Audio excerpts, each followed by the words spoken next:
Good morning, good morning. Welcome to day 21 of my parenting challenge.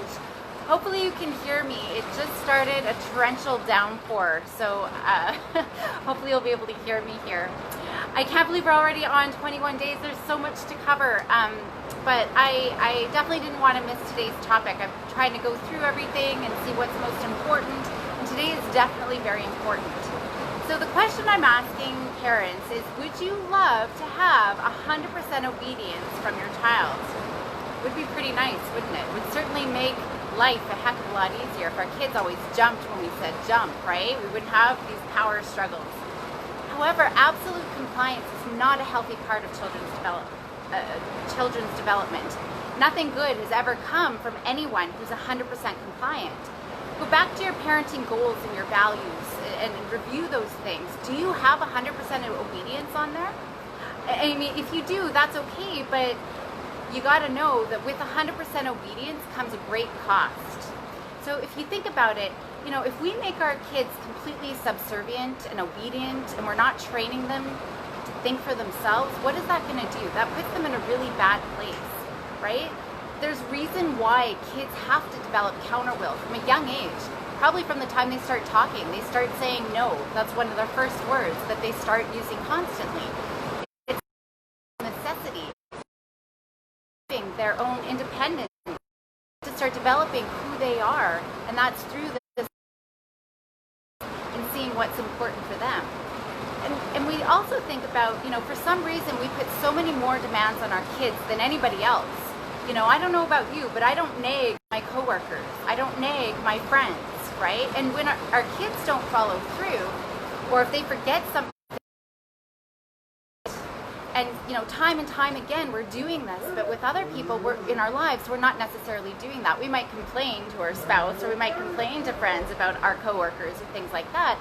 But we wouldn't have a great workplace, and we wouldn't have many friends if we were constantly nagging them. So we do put a lot more expectations on our kids to obey everything that we say.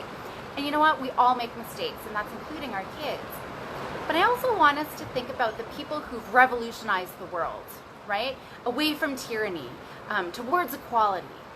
The people who have had new ways of thinking. None of them were obedient. They went against authority to make the world a better place. And without them, where would we be? We'd probably be a very submissive species. We might even be extinct, right? If we didn't have these people who were pressing authority, who were trying to make advances in technology and our understanding, or who were just making the place a better, the world a better place. Think of everyone. I mean, the list goes on and on. Martin Luther King, Rosa Parks, Galileo. I mean, Galileo was imprisoned for a lot of his writings, and even in prison when he was being tortured and all of his work was being destroyed, he continued writing, right? Where would we be without all of these people? So when we think about it, these are the greatest leaders of all time. So do you want your kids to be leaders, or do you want your kids to be followers? So my younger daughter can act very defiant most of the time, whereas my older daughter, she plays the quiet yes man, right? She's very obedient. And although my eldest daughter is easier to manage behaviorally, I really worry about her more because she doesn't express herself, right? She does things not to disappoint me, not to necessarily meet her own needs, but she wants to make sure that she's not getting in trouble. So she'll choke down a meal that she hates just not to make me upset, right? And she's definitely more of a perfectionist, always trying to avoid things that she might make a mistake, trying to do things perfectly. And if it's too hard, she'll shut down. She won't even try, right? She's going to suppress her emotions. She covers up her mistakes, and she never asserts herself to avoid judgment and possible shame, right? Even though I can tell that she's got something to say, she won't say it. She internalizes it. And bottom line, I mean, she just doesn't follow her heart. She conforms. And it's really sad because when we look at conformity equals misery. And conformity creates followers, right? Because they can be easily manipulated in life. These are the kids who are overly compliant. They're the ones who are definitely at a greater risk of becoming anxious, right? Anxious just to get everything right. And what are the teachers going to say? Or what are these people going to say? Or their social anxiety. How am I going to interact with other peers? And then they're very vulnerable especially as they get older, whether it's to peer pressure or just vulnerable to following all adults' instructions, which is kind of worrisome too. Just because people are adults doesn't mean they can be trusted. My younger one, however, definitely a lot more frustration, a lot more behaviors, but she expresses herself openly. I know exactly how she's feeling. She ensures her needs are met, so I know exactly what she needs from one moment to the next. She's willing to experience new things and try new things, and she feels safe to say things however they are, and she follows her own heart, right? And if they can each continue down their own paths, I wonder where they're going to be. My youngest, although definitely more frustrating now, she's going to probably be the stronger, happier, the more genuine of the two.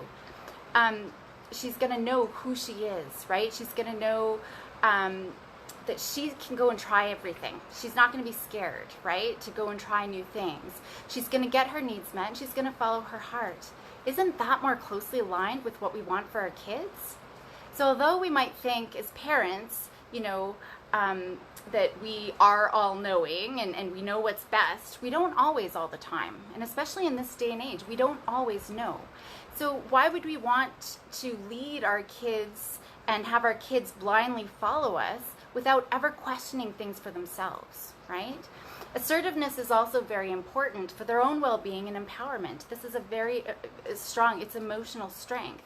And the other thing, when kids are overly compliant and agreeable to doing everything we ask of them to meet our needs, like I said, they're losing their sense of their true self. And they can easily get lost in everyone else's voices. And then they're pushing away their own thoughts, their own ideas, their dreams and interests. And that's what's happening more and more with a lot of our teens with social media anyways. They're not following their own hearts. They're following what everybody else is expecting of them, right? And we don't want to put that extra pressure on them. They're just seeking that one piece of approval, an approval that's conditional on meeting some expectation. And for us, that expectation might be eating your broccoli, right? Having a clean room, being respectful, not talking back, being yes ma'am, yes sir, all of these types of things. So we really need to be careful.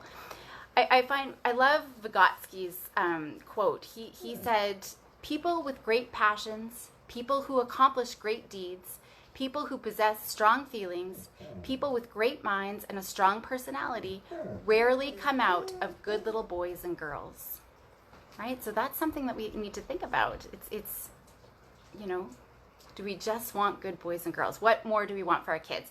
So parenting really is a fine balancing act. We don't want to create automatons, right, where we have these, yes kids, but we do still need to establish that structure and routines and the boundaries, because knowing those boundaries help, their sense of security and confidence, which I've talked a lot about. So I've talked about these red lines, which are non-negotiables, which you need to be consistent with. So hopefully you've been exploring those, and yesterday we were talking about your natural consequences, logical consequences.